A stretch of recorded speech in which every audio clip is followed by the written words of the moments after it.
Hoy en Esperanza Cultural, uno de los mejores cuentos cortos de Miguel de Cervantes Saavedra. La pastora Marcela, por favor suscríbete a nuestro canal Esperanza Cultural. Ahora nuestro cuento de hoy, la pastora Marcela. Estando en esto, llegó otro mozo de los que les traían de la aldea el bastimento, y dijo, ¿sabéis lo que pasa en el lugar, compañeros? ¿Cómo lo podemos saber? Respondió uno de ellos. Pues sabed, prosiguió el mozo, que murió esta mañana aquel famoso pastor estudiante llamado Grisóstomo, y se murmura que ha muerto de amores de aquella endiablada moza de Marcela, la hija de Guillermo el Rico, aquella que se anda en hábito de pastora por esos andurriales. Por Marcela dirás, dijo uno. Por esa digo, respondió el cabrero. Y es lo bueno, que mandó en su testamento que le enterrasen en el campo, como si fuera moro, y que sea al pie de la peña donde está la fuente del Alcornoque, porque, según es fama, y él dicen que lo dijo, aquel lugar es a donde él la vio la vez primera, y también mandó otras cosas, tales, que los abades del pueblo dicen que no se han de cumplir,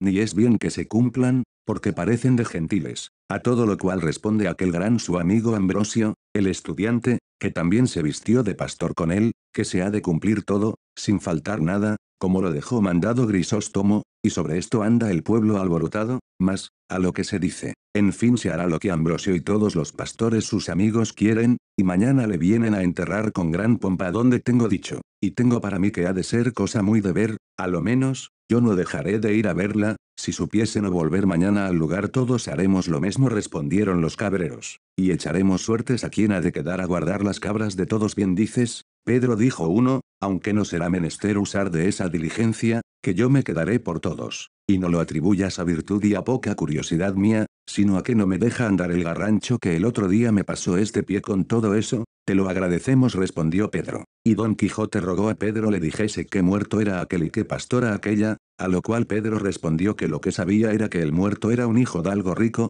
vecino de un lugar que estaba en aquellas sierras, el cual había sido estudiante muchos años en Salamanca, al cabo de los cuales había vuelto a su lugar, con opinión de muy sabio y muy leído principalmente, decían que sabía la ciencia de las estrellas, y de lo que pasan, allá en el cielo, el sol y la luna, porque puntualmente nos decía el cris del sol y de la luna, eclipse se llama, amigo, que no cris, el escurecerse esos dos luminares mayores, dijo Don Quijote. Mas Pedro, no reparando en niñerías, prosiguió su cuento diciendo, asimismo adivinaba cuándo había de ser el año abundante o estéril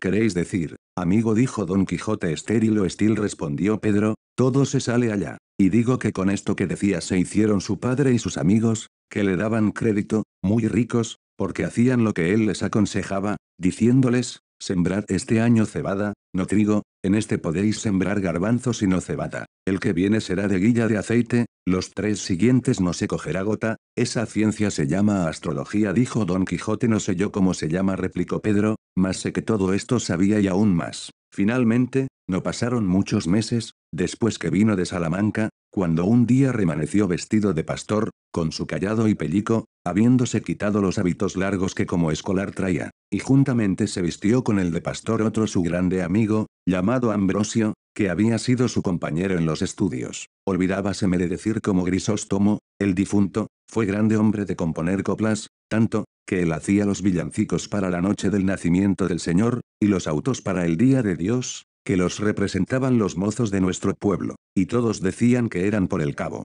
Cuando los del lugar vieron tan de improviso vestidos de pastores a los 2 escolares, quedaron admirados, y no podían adivinar la causa que les había movido a hacer aquella tan extraña mudanza. Ya en este tiempo era muerto el padre de nuestro Grisóstomo, y él quedó heredado en mucha cantidad de hacienda, ansí en muebles como en raíces, y en no pequeña cantidad de ganado, mayor y menor, y en gran cantidad de dineros. De todo lo cual quedó el mozo señor desoluto, y en verdad que todo lo merecía, que era muy buen compañero y caritativo y amigo de los buenos, y tenía una cara como una bendición. Después se vino a entender que el haberse mudado de traje no había sido por otra cosa que por andarse por estos despoblados en pos de aquella pastora Marcela que nuestro zagal nombró denantes, de la cual se había enamorado el pobre difunto de Grisóstomo, y quiero os decir agora, porque es bien que lo sepáis, quién es esta rapaza, quizá, y aun sin quizá, no habréis oído semejante cosa en todos los días de vuestra vida. Aunque viváis más años que sarna, decid sarra, replicó Don Quijote, no pudiendo sufrir el trocar de los vocablos del cabrero. Harto vive la sarna, respondió Pedro, y si es, señor, que me habéis de andar zaheriendo a cada paso los vocablos, no acabaremos en un año. Perdonad, amigo, dijo Don Quijote, que por haber tanta diferencia de sarna a sarra os lo dije, pero vos respondistes muy bien, porque vive más sarna que sarra, y proseguid vuestra historia, que no os replicaré más en nada digo, pues, señor mío de mi alma dijo el cabrero, que en nuestra aldea hubo un labrador aún más rico que el padre de Grisóstomo, el cual se llamaba Guillermo, y al cual dio Dios, amén de las muchas y grandes riquezas, una hija, de cuyo parto murió su madre, que fue la más honrada mujer que hubo en todos estos contornos. No parece sino que ahora la veo, con aquella cara que del un cabo tenía el sol y del otro la luna, y, sobre todo, hacendosa y amiga de los pobres, por lo que creo que debe de estar su ánima a la hora de ahora gozando de Dios en el otro mundo. De pesar de la muerte de tan buena mujer murió su marido Guillermo, dejando a su hija Marcela, muchacha y rica, en poder de un tío suyo sacerdote y beneficiado en nuestro lugar. Creció la niña con tanta belleza, que nos hacía acordar de la de su madre, que la tuvo muy grande, y, con todo esto, se juzgaba que le había de pasar la de la hija. Y así fue, que, cuando llegó a edad de 14 a 15 años, nadie la miraba que no bendecía a Dios, que tan hermosa la había criado, y los más quedaban enamorados y perdidos por ella. Guardábala su tío con mucho recato y con mucho encerramiento, pero, con todo esto, la fama de su mucha hermosura se extendió de manera que, así por ella como por sus muchas riquezas, no solamente de los de nuestro pueblo, sino de los de muchas leguas a la redonda, y de los mejores de ellos, era rogado, solicitado e importunado su tío se la diese por mujer. Mas él, que a las derechas es buen cristiano, aunque quisiera casarla luego, así como la vía de edad, no quiso hacerlo sin su consentimiento, sin tener ojo a la ganancia y granjería que le ofrecía el tener la hacienda de la moza, dilatando su casamiento. Y a fe que se dijo esto en más de un corrillo en el pueblo, en alabanza del buen sacerdote, que quiero que sepa, señor andante, que en estos lugares cortos de todo se trata y de todo se murmura, y tened para vos, como yo tengo para mí, que debía de ser demasiadamente bueno el clérigo que obliga a sus feligreses a que digan bien de él, especialmente en las aldeas. Así es la verdad, dijo Don Quijote, y proseguid adelante, que el cuento es muy bueno, y vos, buen Pedro, le contáis con muy buena gracia la del señor no me falte, que es la que hace al caso. Y en lo demás sabréis que, aunque el tío proponía a la sobrina y le decía las calidades de cada uno en particular, de los muchos que por mujer la pedían, rogándole que se casase y escogiese a su gusto, jamás ella respondió otra cosa sino que por entonces no quería casarse, y que, por ser tan muchacha, no se sentía hábil para poder llevar la carga del matrimonio. Con estas que daba, al parecer justas excusas, dejaba el tío de importunarla, y esperaba a que entrase algo más en edad y ella supiese escoger compañía a su gusto, porque decía él, y decía muy bien, que no habían de dar los padres a sus hijos estado contra su voluntad. Pero hételo aquí, cuando no me cato, que remanece un día la melindrosa Marcela hecha pastora, y, sin ser parte su tío ni todos los del pueblo, que se lo desaconsejaban, dio en irse al campo con las demás zagalas del lugar, y dio en guardar su mesmo ganado, y, así como ella salió en público y su hermosura se vio al descubierto, no os sabré buenamente decir cuántos ricos mancebos, hidalgos y labradores han tomado el traje de Grisóstomo y la andan requebrando por esos campos, uno de los cuales, como ya está dicho, fue nuestro difunto, del cual decían que la dejaba de querer, y la adoraba, y no se piense que porque Marcela se puso en aquella libertad y vida tan suelta y de tan poco o de ningún recogimiento, que por eso ha dado indicio, ni por semejas, que venga en menoscabo de su honestidad y recato. Antes es tanta y tal la vigilancia con que mira por su honra, que de cuantos la sirven y solicitan ninguno se ha alabado, ni con verdad se podrá alabar, que le haya dado alguna pequeña esperanza de alcanzar su deseo, que, puesto que no huye ni se esquiva de la compañía y conversación de los pastores, y los trata cortés y amigablemente, en llegando a descubrirle su intención cualquiera de ellos, aunque sea tan justa y santa como la del matrimonio, los arroja de sí como con un trabuco, y con esta manera de condición hace más daño en esta tierra que si por ella entrara la pestilencia, porque su afabilidad y hermosura atrae los corazones de los que la tratan a servirla y a amarla, pero su desdén y desengaño los conduce a términos de desesperarse, y así, no saben qué decirle, sino llamarla a voces cruel y desagradecida, con otros títulos a este semejantes, que bien la calidad de su condición manifiestan. Y si aquí estuviésedes, señor, algún día, veríades resonar estas sierras y estos valles con los lamentos de los desengañados que la siguen. No está muy lejos de aquí un sitio donde hay casi 2 docenas de altas hayas, y no hay ninguna que en su lisa corteza no tenga grabado y escrito el nombre de Marcela, y encima de alguna, una corona grabada en el mismo árbol. como si más claramente dijera su amante que Marcela la lleva y la merece de toda la hermosura humana. Aquí suspira un pastor, allí se queja otro, acullá se oyen amorosas canciones, acá desesperadas endechas. ¿Cuál hay que pasa a todas las horas de la noche sentado al pie de alguna encina o peñasco? Y allí, sin plegar los llorosos ojos, embebecido y transportado en sus pensamientos, le halló el sol a la mañana, y cuál hay que, sin dar vado ni tregua a sus suspiros, en mitad del ardor de la más enfadosa siesta del verano, tendido sobre la ardiente arena, envía sus quejas al piadoso cielo, y de este y de aquel, y de aquellos y de estos, libre y desenfadadamente triunfa la hermosa Marcela, y todos los que la conocemos estamos esperando en qué deparar su altivez y quién ha de ser el dichoso que ha de venir a domeñar condición tan terrible y gozar de hermosura tan extremada, por ser todo lo que he contado tan averiguada verdad. Me doy a entender que también lo es la que nuestro zagal dijo que se decía de la causa de la muerte de Grisóstomo. Y así, os aconsejo, señor, que no dejéis de hallaros mañana a su entierro, que será muy de ver, porque Grisóstomo tiene muchos amigos, y no está de este lugar a aquel donde manda enterrarse media legua en cuidado me lo tengo dijo Don Quijote, y agradezcoos el gusto que me habéis dado con la narración de tan sabroso cuento replicó el cabrero, aún no sé yo la mitad de los casos sucedidos a los amantes de Marcela, mas podría ser que mañana topásemos en el camino algún pastor que nos los dijese, y, por ahora, bien será que os vais a dormir debajo de techado, porque el sereno os podría dañar la herida, puesto que es tal la medicina que se os ha puesto, que no hay que temer de contrario accidente. Sancho Panza, que ya daba al diablo el tanto hablar del cabrero, solicitó, por su parte, que su amo se entrase a dormir en la choza de Pedro. Hízolo así, y todo lo más de la noche se le pasó en memorias de su señora Dulcinea, a imitación de los amantes de Marcela. Sancho Panza se acomodó entre Rocinante y su jumento, y durmió, no como enamorado desfavorecido, sino como hombre molido a coces. Mas, apenas comenzó a descubrirse el día por los balcones del oriente, cuando los 5 de los 6 cabreros se levantaron y fueron a despertar a Don Quijote, y a decirle si estaba todavía con propósito de ir a ver el famoso entierro de Grisóstomo, y que ellos le harían compañía.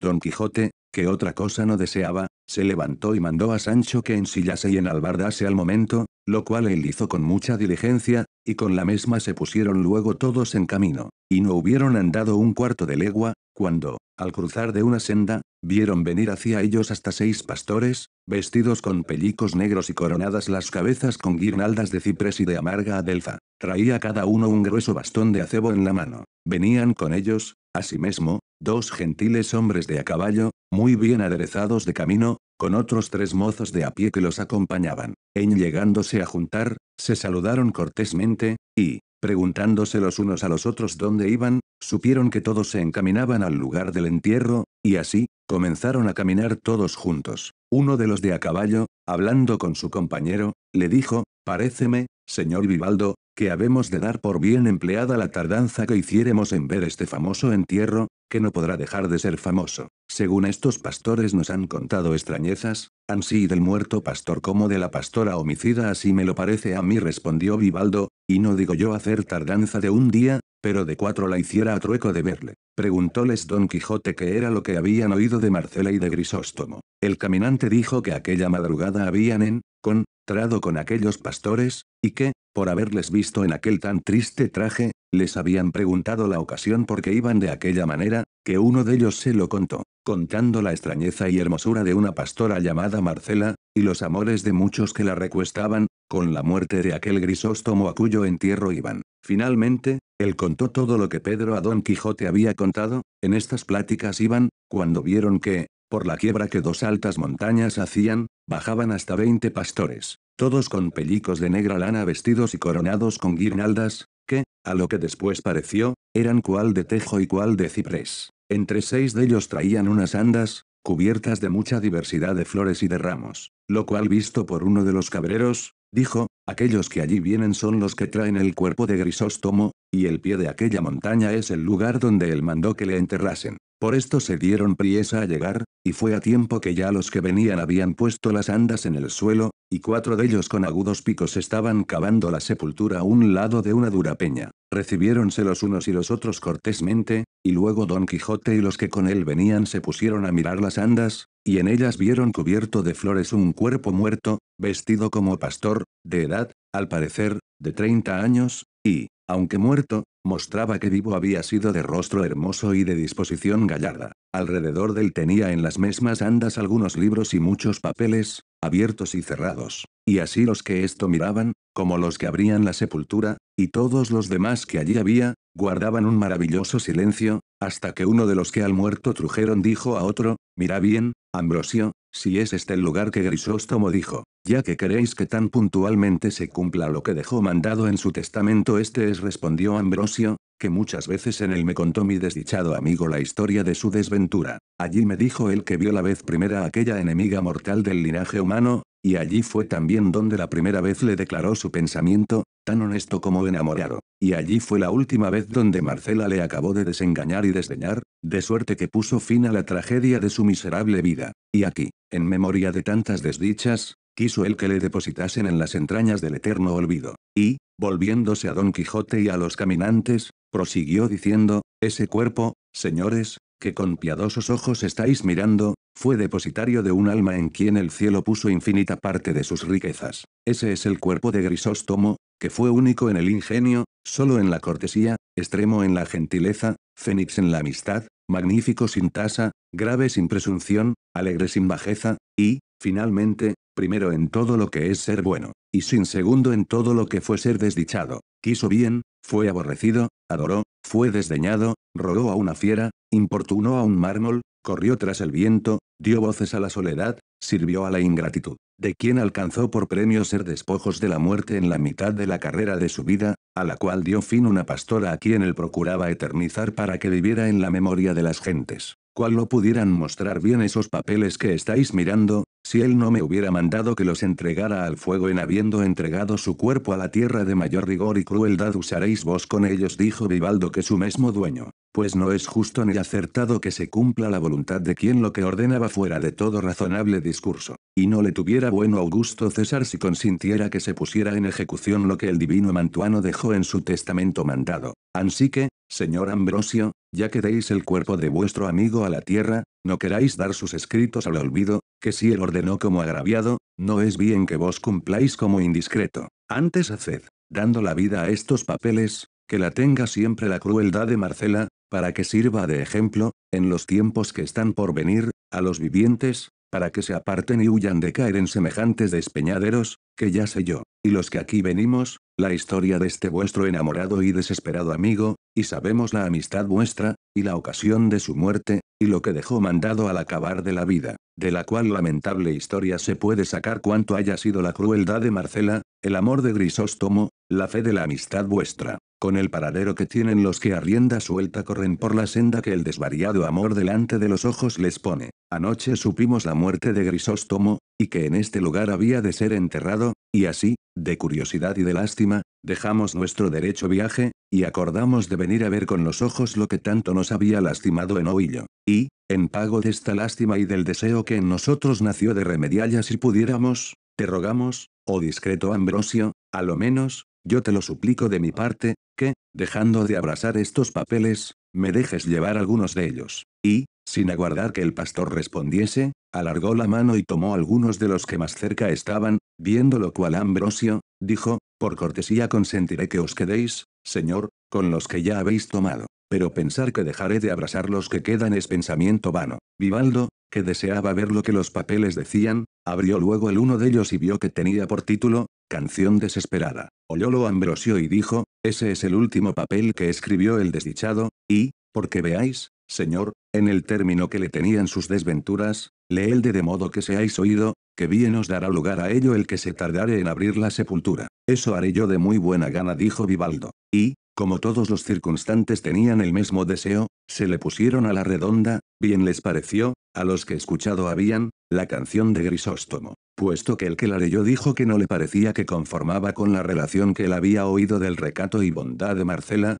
porque en ella se quejaba Grisóstomo de celos, sospechas y de ausencia, todo en perjuicio del buen crédito y buena fama de Marcela, a lo cual respondió Ambrosio, como aquel que sabía bien los más escondidos pensamientos de su amigo: para que, señor, os satisfagáis de esa duda, es bien que sepáis que cuando este desdichado escribió esta canción estaba ausente de Marcela, de quien él se había ausentado por su voluntad, por ver si usaba con él la ausencia de sus ordinarios fueros, y, como al enamorado ausente no hay cosa que no le fatigue ni temor que no le dé alcance, Así le fatigaban a Grisóstomo los celos imaginados y las sospechas temidas como si fueran verdaderas. Y con esto queda en su punto la verdad que la fama pregona de la bondad de Marcela, la cual, fuera de ser cruel, y un poco arrogante y un mucho desdeñosa, la misma envidia ni debe ni puede ponerle falta alguna. Así es la verdad, respondió Vivaldo. Y, queriendo leer otro papel de los que había reservado del fuego, lo estorbó una maravillosa visión que tal parecía ella que improvisamente se les ofreció a los ojos, y fue que,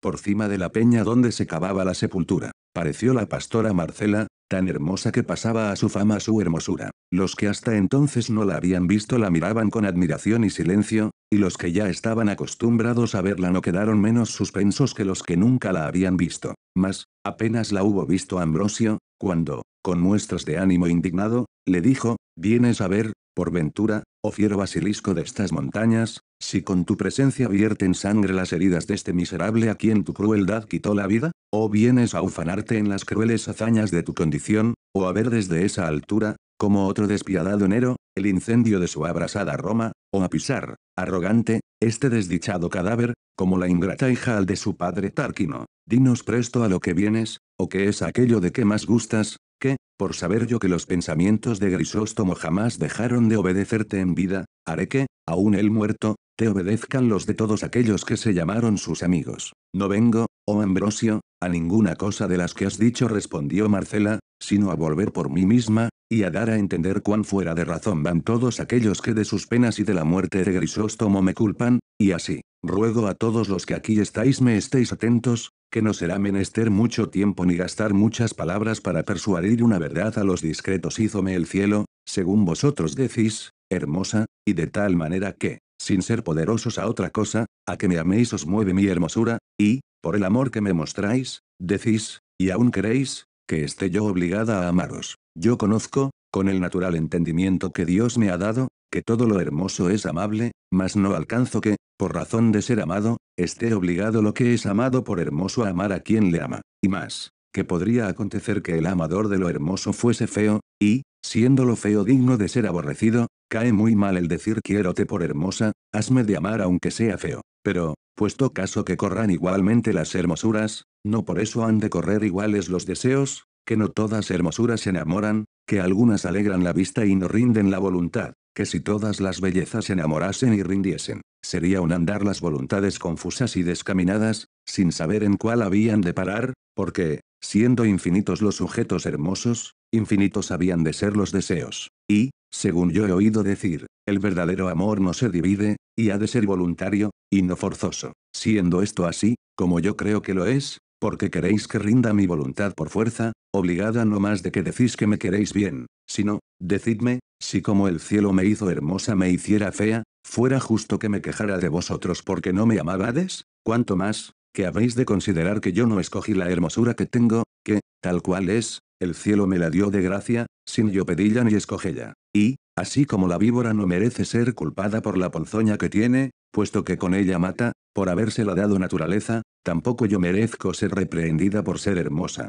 que la hermosura en la mujer honesta es como el fuego apartado o como la espada aguda, que ni él quema ni ella corta a quien a ellos no se acerca. La honra y las virtudes son adornos del alma, sin las cuales el cuerpo, aunque lo sea, no debe de parecer hermoso. Pues si la honestidad es una de las virtudes que al cuerpo y al alma más adornan y hermosean, ¿por qué la ha de perder la que es amada por hermosa, por corresponder a la intención de aquel que, por solo su gusto, con todas sus fuerzas e industrias procura que la pierda? Yo nací libre, y para poder vivir libre escogí la soledad de los campos. Los árboles de estas montañas son mi compañía, las claras aguas de estos arroyos mis espejos, con los árboles y con las aguas comunico mis pensamientos y hermosura. Fuego soy apartado y espada puesta lejos. A los que he enamorado con la vista he desengañado con las palabras. Y si los deseos se sustentan con esperanzas, no habiendo yo dado alguna a Grisóstomo ni a otro alguno, el fin de ninguno de ellos bien se puede decir que antes le mató su porfía que mi crueldad. Y si se me hace cargo que eran honestos sus pensamientos, y que por esto estaba obligada a corresponder a ellos, digo que, cuando en ese mismo lugar donde ahora se cava su sepultura me descubrió la bondad de su intención, le dije yo que la mía era vivir en perpetua soledad, y de que sola la tierra gozase el fruto de mi recogimiento y los despojos de mi hermosura, y si él, con todo este desengaño, quiso porfiar contra la esperanza y navegar contra el viento, que mucho que se anegase en la mitad del golfo de su desatino. Si yo le entretuviera, fuera falsa, si le contentara, hiciera contra mi mejor intención y presupuesto. Porfió desengañado, desesperó sin ser aborrecido, mirad ahora si será razón que de su pena se me dé a mí la culpa. Quéjese el engañado, desespérese aquel a quien le faltaron las prometidas esperanzas, confíese el que yo llamare, ufánese el que yo admitiere, pero no me llame cruel ni homicida aquel a quien yo no prometo, engaño. Llamo ni admito el cielo aún hasta ahora no ha querido que yo ame por destino, y el pensar que tengo de amar por elección es excusado. Este general desengaño sirva a cada uno de los que me solicitan de su particular provecho,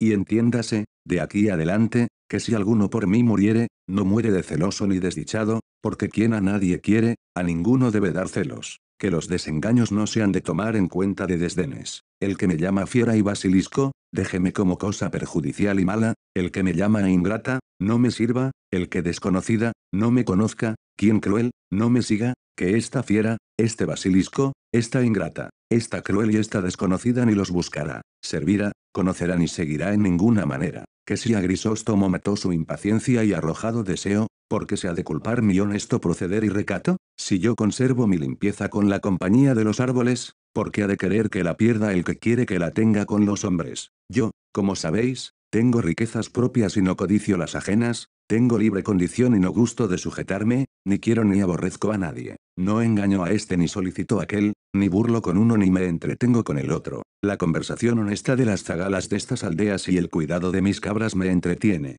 Tienen mis deseos por término estas montañas, y si de aquí salen, es a contemplar la hermosura del cielo, pasos con que camina el alma a su morada primera. Y, en diciendo esto, sin querer oír respuesta alguna, volvió las espaldas y se entró por lo más cerrado de un monte que allí cerca estaba, dejando admirados, tanto de su discreción como de su hermosura, a todos los que allí estaban, y algunos dieron muestras de aquellos que de la poderosa flecha de los rayos de sus bellos ojos estaban heridos de quererla seguir, sin aprovecharse del manifiesto desengaño que habían oído, lo cual visto por Don Quijote, pareciéndole que allí venía bien usar de su caballería, socorriendo a las doncellas menesterosas, puesta la mano en el puño de su espada, en altas e inteligibles voces, dijo, ninguna persona, de cualquier estado y condición que sea, se atreva a seguir a la hermosa Marcela, so pena de caer en la furiosa indignación mía. Ella ha mostrado con claras y suficientes razones la poca o ninguna culpa que ha tenido en la muerte de Grisóstomo, y cuán ajena vive de condescender con los deseos de ninguno de sus amantes, a cuya causa es justo que, en lugar de ser seguida y perseguida, sea honrada y estimada de todos los buenos del mundo, pues muestra que en él ella es sola la que con tan honesta intención vive, o ya que fuese por las amenazas de Don Quijote, o porque Ambrosio les dijo que concluyesen con lo que a su buen amigo debían, ninguno de los pastores se movió ni apartó de allí hasta que, acabada la sepultura y abrasados los papeles de Grisóstomo, pusieron su cuerpo en ella, no sin muchas lágrimas de los circunstantes. Cerraron la sepultura con una gruesa peña, en tanto que se acababa una losa que, según Ambrosio dijo, pensaba mandar hacer, con un epitafio que había de decir de esta manera, yace aquí de un amador el mísero cuerpo helado, que fue pastor de ganado, perdido por desamor murió a manos del rigor de una esquiva hermosa ingrata, con quien su imperio dilata la tiranía de amor. Fin.